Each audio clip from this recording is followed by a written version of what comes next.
Twin babies ఉన్నప్పుడు mother ఎలాంటి care తీసుకోవాలి? ట్రీట్మెంట్‌లో ఎలాంటి డిఫరెన్స్ ఉంటుంది మేడం? ట్విన్ బేబీస్ అని చెప్పానంటే ఏంటమ్మా, ఇన్‌స్టెడ్ ఆఫ్ ఒక బేబీని క్యారీ చేసేటప్పుడు mother is carrying 2 babies. So, obviously మనకి ఎక్స్‌ట్రా కేర్ అవసరం అవుతుంది. ఎక్స్‌ట్రా నీడ్ ఫర్ న్యూట్రిషన్ అవసరం అవుతుంది.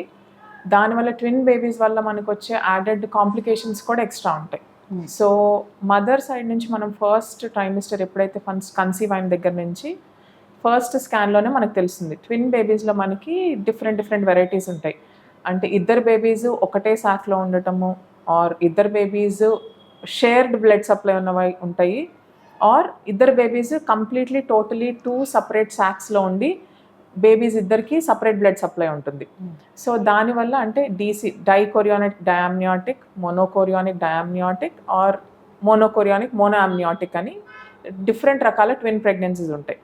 సో కాంప్లికేషన్స్ రేట్స్ కూడా మనకి ఈ డిఫరెంట్గా ఉంటాయి అన్నమాట. అంటే ఒకటే సాక్ ఒకటే బ్లడ్ సప్లై షేర్ చేసుకునే బేబీస్లో మనకి గ్రోత్ ప్రాబ్లమ్స్, కాంప్లికేషన్ రేట్స్ హైగా ఉంటాయి. ఎందుకంటే ఒక బేబీ ఎక్కువగా మనకి బ్లడ్ సప్లై లాగేసుకోవటం, ఒక బేబీ గ్రోత్ తగ్గిపోవటం, ఒక బేబీ బాగా ఎక్కువగా గ్రో అవటం, ఇట్లాంటి కాంప్లికేషన్స్ అన్ని మనకి ఆ షేర్డ్ ట్విన్స్లో ఎక్కువ చూస్తూ ఉంటాం.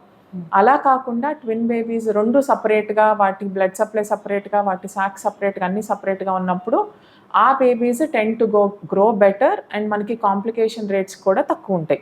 ఇది from babies point of view. Mother వైపు వచ్చేటప్పటికి మనకి ట్విన్ ప్రెగ్నెన్సీస్ ఎలాంటివి అయినప్పటికీ mother has to take that extra nutrition so that బేబీకి ఆ బ్లడ్ సప్లై ద్వారా వచ్చే న్యూట్రిషన్ మనకి అడెక్వేట్గా షేర్ అయ్యేటట్టు ఉండాలన్నమాట.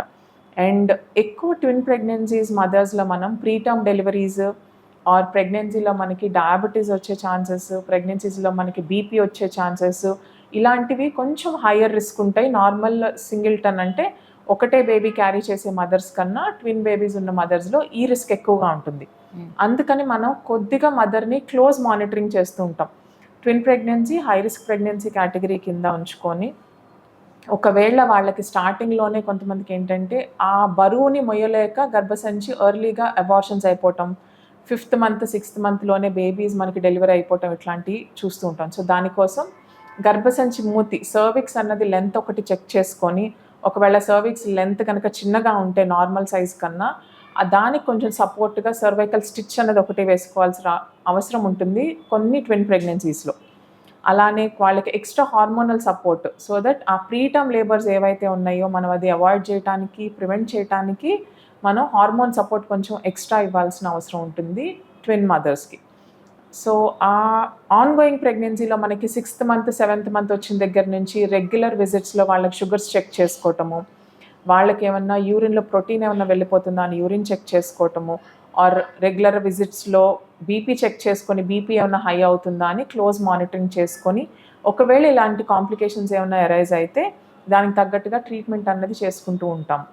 So coming to the diet, వాళ్ళు ఎలా అయితే iron and calcium rich foods ఎక్కువగా అండ్ ప్రోటీన్ రిచ్ ఫుడ్స్ ఎక్కువగా తీసుకోవాలో, అలానే more number of meals, more nutrition ఉన్న మీల్స్ అన్నది ఇంక్లూడ్ చేసుకొని వాళ్ళ డైట్ తీసుకోవటం వల్ల they can have a safe pregnancy. Hi everyone, Nenu mi Vedika. Please subscribe to Volgo Health. Don't forget.